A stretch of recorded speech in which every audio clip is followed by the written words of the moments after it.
حضرت مسیح موعود علیہ السلام اپنی کتاب آئینہ کمالات اسلام میں فرشتوں کا ذکر کرتے ہوئے فرماتے ہیں کہ اور اگر یہ سوال ہو کہ قرآن کریم میں اس بات کا کہاں اشارہ ہے کہ روح القدس مقرب میں ہمیشہ رہتا ہے اور ان سے جدا نہیں ہوتا، تو اس کا جواب یہ ہے کہ سارا قرآن ان اشارات سے بھرا پڑا ہے کہ بلکہ وہ ہر مومن کو روح القدس ملنے کا وعدہ دیتا ہے۔ سورۃ الطارق کی پہلی آیاتیں ہیں والسماء والطارق وما ادراک ما الطارق انجم الثاقب ان کل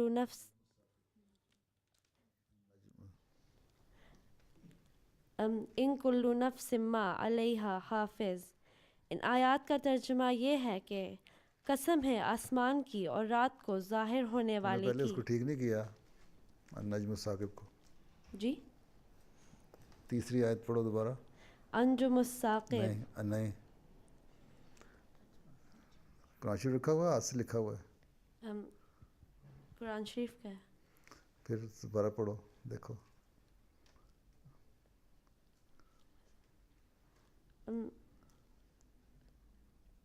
النجم الثاقب ہاں ان کل نفس ما علیہا حافظ۔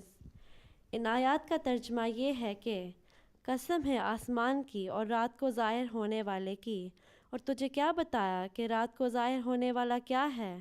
بہت چمکتا ہوا ستارہ، کوئی ایک جان بھی نہیں جس پر کوئی محافظ نہ ہو، یعنی ہر ایک نفس پر نفوس مخلوقات میں سے ایک فرشتہ موکل ہے جو اس کی نگہبانی کرتا ہے، اور ایک فرشتہ کیا ہے؟ نگہبان نہیں، ایک فرشتہ کیا ہے؟ موکل موکل جی مقرر۔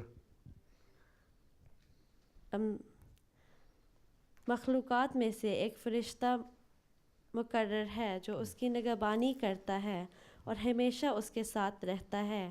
یہ آخری آیات یعنی ان کل نفس لما علیہا حافظون، جس کا معنی یہ ہے کہ ہر ایک نفس پر ایک فرشتہ نگہبان ہے، یہ صاف دلالت کر رہی ہے کہ جیسے کہ انسان کے ظاہر وجود کے لیے فرشتہ مقرر ہے جو اس سے جدا نہیں ہوتا، ویسا ہی اس کے باطن کی حفاظت کے لیے بھی مقرر ہے، اور اسی کی طرف یہ آیات بھی اشارہ کرتی ہے۔ اِنَّ عَبَادِي لَيْسَ لَكَ عَلَيْهِمْ سُلطان۔ اب دیکھو یہ آیت واضح طور پر بتا رہی ہے کہ خدا تعالیٰ کے فرشتہ انسان کی حفاظت کے لیے ہمیشہ اور ہر دم اس کے ساتھ رہتا ہے اور ایک دم بھی اس سے جدا نہیں ہوتا۔ حضرت مسیح موعود علیہ السلام مزید فرماتے ہیں کہ اس آیات کے ہم مضمون قرآن کریم میں اور بہت سی آیاتیں ہیں جن سے ثابت ہوتا ہے کہ انسان کی تربیت اور حفاظات ظاہری اور باطنی کے لیے اور نیز اس کے اعمال کے لکھنے کے لیے ایسے فرشتے مقرر ہیں جو کہ دائمی طور پر انسانوں کے پاس رہتے ہیں۔ فرشتوں کا ایک کام یہ بھی ہے کہ وہ لوگوں کو علم سکھاتے ہیں، یعنی ان کو مقرر کیا جاتا ہے کہ وہ لوگ جو علم کی طرف توجہ کرنے والے ہوں تو ان کے قلوب پر علم کی روشنی ڈالتے رہو۔ چنانچہ حدیثوں میں آتا ہے کہ جبرائیل علیہ السلام رسول کریم صلی اللہ علیہ وسلم کے پاس متمثل ہو کر آئے اور سوال کیا، یا رسول اللہ، ایمان کیا ہے، دین کیا ہے؟ اور رسول کریم صلی اللہ علیہ وسلم جواب دیتے رہے۔ جب چلے گئے تو رسول کریم صلی اللہ علیہ وسلم نے صحابہ کو فرمایا، جانتے ہو یہ کون تھا؟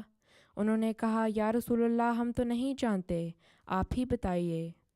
آپ صلی اللہ علیہ وسلم نے فرمایا، یہ جبرائیل تھا جو تمہیں دین سکھانے کے لیے آیا تھا۔ بخاری کتاب الایمان۔ تو ملائکہ کا یہ بھی کام ہوتا ہے کہ علوم سکھاتے ہیں، مگر دینی علوم ہی نہیں بلکہ دنیا کے معاملات کے متعلق علوم بھی سکھاتے ہیں، حتیٰ کہ کافروں کو بھی سکھاتے ہیں۔ حضرت مسلم موعود رضی اللہ تعالیٰ عنہ فرماتے ہیں، میں نے ایڈیسن کی ایک کتاب پڑھی ہے، وہ لکھتا ہے کہ کوئی ایک بات بھی ایسی نہیں جو میں نے ایجاد کر کے نکالی ہو، ایک دم میرے دل میں آ کر ایک بات پڑتی اور میں اس کو عمل میں لے آتا۔ اس کو چونکہ ایسے علوم کا شوق تھا، اسی لیے اس قسم کی باتیں سکھائی گئی۔ نبیوں اور ولیوں میں چونکہ دینی علوم کا شوق ہوتا ہے، اسی لیے انہیں دینی علوم سکھاتے ہیں۔ فرشتوں کے علوم سکھانے کا بھی عجیب طریق ہے. وہ جو بات سکھاتے ہیں اسے آبجیکٹیو مائنڈ میں نہیں رکھتے بلکہ سب کانشیس مائنڈ میں رکھتے ہیں، یعنی دماغ کے پچھلے حصے میں رکھتے ہیں تاکہ سوچ کر انسان اسے نکال سکے. اس حصے میں ظاہری دماغ سے حفاظت کی زیادہ طاقت ہوتی ہے اور یہ ذخیرے کے طور پر ہوتا ہے. ملائکہ جو کچھ سکھاتے ہیں اسی حصہ دماغ میں ڈالتے ہیں. اللہ ماشاءاللہ. دماغ کے 3 حصے ہوتے ہیں. ایک وہ حصہ جس کے ذریعے ہم چیزوں کو دیکھتے اور سمجھتے ہیں. دوسرا وہ حصہ جو ذخیرے کے طور پر ہوتا ہے. اس میں باتیں محفوظ رکھی جاتی ہیں جو یاد کرنے پر یاد آ جاتی ہیں. اور تیسرا وہ حصہ جس میں ذخیرہ تو ہوتا ہے مگر یاد کرنے سے بھی اس میں جو کچھ ہو یاد نہیں آتا بلکہ بہت گریدنے سے وہ بات سامنے آتی ہے. ملائکہ کبھی اس تیسرے حصے میں بھی علوم داخل کر جاتے ہیں جب ان کی ضرورت ہو. اس وقت ایسے واقعات پیش آ جاتے ہیں کہ وہ علوم سامنے آ جاتے ہیں، یوں یاد کرنے سے نہیں آتے. حضور رضی اللہ تعالیٰ عنہ فرماتے ہیں یہ میرا ذاتی تجربہ ہے. میری کوئی 17-18 سال کی عمر ہوگی. حضرت مسیح موعود علیہ الصلوۃ والسلام کا زمانہ تھا. اس وقت میں نے رسالہ تشخیص نکالا تھا. خواب میں نے دیکھا کہ ایک فرشتہ آیا ہے جو مجھے کہتا ہے کیا تمہیں کچھ سکھائیں؟ میں نے کہا سکھاؤ. اس نے کہا سورہ فاتحہ کی تفسیر سکھائیں؟ میں نے کہا ہاں سکھائیے. اس رویا کا بھی عجیب نظارہ تھا. یہ شروع اس طرح ہوئی کہ پہلے مجھے ٹن کی آواز آئی تو پھر وہ پھیلنے لگی اور پھیل کر ایک میدان بن گئی.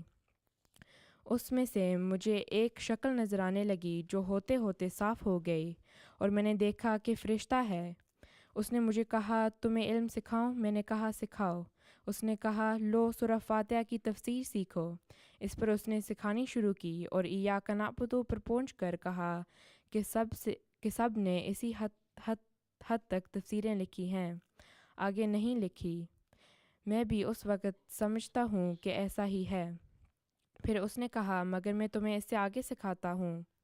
چنانچہ اس نے ساری سورت کی تفسیر سکھائی اور میری آنکھ کھل گئی. اس وقت مجھے اس کی 1-2 باتیں یاد تھی جن کی نسبت اتنا یاد ہے کہ نہایت لطیف تھیں، مگر دوبارہ سونے کے بعد جب میں اٹھا تو میں وہ بھی بھول گیا تھا. حضرت خلیفۃ المسیح الاول رضی اللہ تعالیٰ عنہ کو جب میں نے یہ رویا سنائی تو آپ بہت ناراض ہوئے کہ کیوں اسی وقت نہ لکھ لی. جو کچھ سکھایا گیا تھا اسے اسی وقت لکھ لینا چاہیے تھا. اس دن کے بعد آج تک میں سورہ فاتحہ پر کبھی نہیں بولا کہ مجھے اس کے نئی نکات نہ سمجھائے گئے ہوں. میں سمجھتا ہوں یہ اسی علم کی وجہ ہے جو مجھے سکھایا گیا تھا. حضور اب کسی کے پاس سوال ہیں تو آپ سے پوچھ لیں. جی 2 مائکروفون کہاں گیا دوسرا؟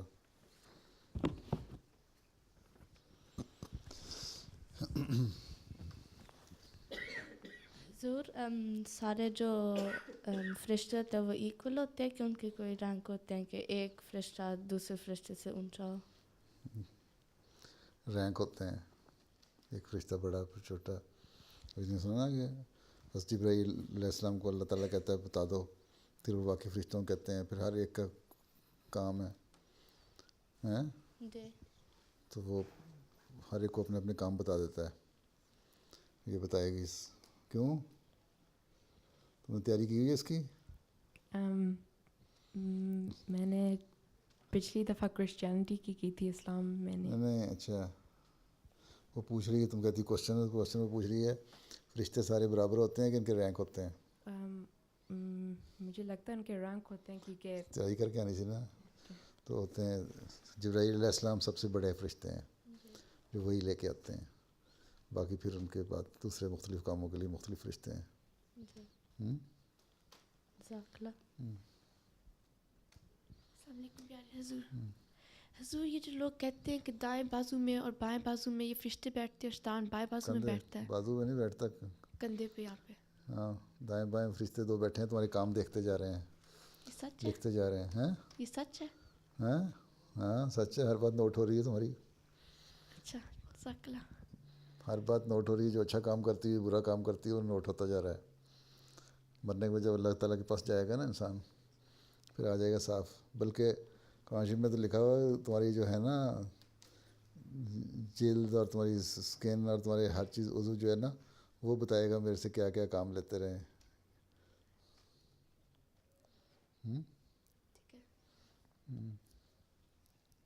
السلام علیکم حضور. جب ہم نے کچھ لکھنا ہے ہم کاغذ اور پین کے ساتھ لکھتے ہیں تو پھر فرشتے کیسے لکھتے ہیں؟ اس نے بتایا نا, کیوں تم نے بتایا, جواب تیار کیا ہوا فرشتے کیسے لکھتے ہیں.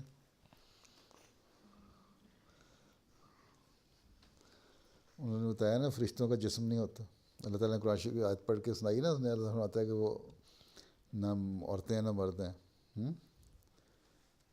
ٹھیک ہے نا, جی حضور. عورتیں نہیں ہیں تو اس کا مطلب مرد بھی نہیں, وہ نفی نہیں کی گئی, آگے بتایا نہیں کون کیا ہے. تو وہ ایک روحانی وجود ہے, نہ وہ نر ہے نہ مادہ ہے, نہ میل نہ فیمیل. ایک ایسی باڈی ہے جو جس کو تم دیکھ نہیں سکتی ہیں, روحانی چیز ہے. تو اس لیے ان کے جو روحانی چیز ہے تو ان کے جو لکھنے کا انداز ہے وہ بھی اپنا ہی ہے. مطلب یہ ہے کہ وہ چیزیں یاد رکھتے ہیں, لکھنا بتایا ہو تمہیں سمجھانے کے لیے کہ ہر بات لکھی جائے گی, تاکہ تم لوگوں کو سمجھ آ جائے کہ لکھی جائے گی. جب وہاں پیش ہو گئے نا اللہ تعالیٰ کے سامنے, پھر وہ کتاب کھول کے سامنے رکھ دی جائے گی کہ یہ نیکی کی باتیں یہ برائی کی باتیں. وہ روحانی کتاب ہوگی. یہ نہیں ہے کہ یہاں سے کاغذ پینسل لے کے جاؤ گے تم لوگ اور بیٹھے ہوں گے, تو وہاں تو دفتر بنے ہوں گے بڑے بڑے ہیں. مثال تھی یہ ایک کہ اس طرح فرشتے لکھتے ہیں, ہر بات نوٹ کرتے جاتے ہیں. اب ہم محاورہ اردو میں بولتے ہیں بعض دفعہ کہ میری بات لکھ لو کہ یہ اس طرح ہوگا. کوئی اس طرح مطلب یہ نہیں ہوتا کاغذ پینسل لاؤ اور لکھ کے رکھ لو, مطلب یہ کہ یاد رکھنا.